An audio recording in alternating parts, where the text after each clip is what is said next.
ஒரு நாள் இரவு அனைத்து எலிகளும் சீஸ்ல கூடி பேசினாங்க. இனிமே இப்படியே ஓடிட்டு இருக்க முடியாது. நம்ம கேள்வி கேட்கணும். சின்ன எலி, யார்கிட்ட? பூனைக்கிட்ட.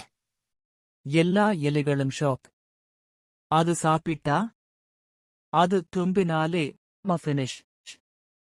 கேள்வி கேட்டாதான் பதில் கிடைக்கும். எலி தைரியமா கேட்டது. ஏன் எங்களை எப்ப பார்த்தாலும் சாப்பிட்டுக்கிட்டே இருக்க? நீ எப்ப பார்த்தாலும் எங்களை துரத்துற, நாங்க ஓடுறோம்.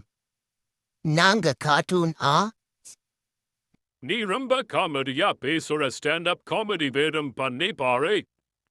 இது ஒன்னும் காமெடி இல்ல, எங்களோட வாழ்க்கை போராட்டம்.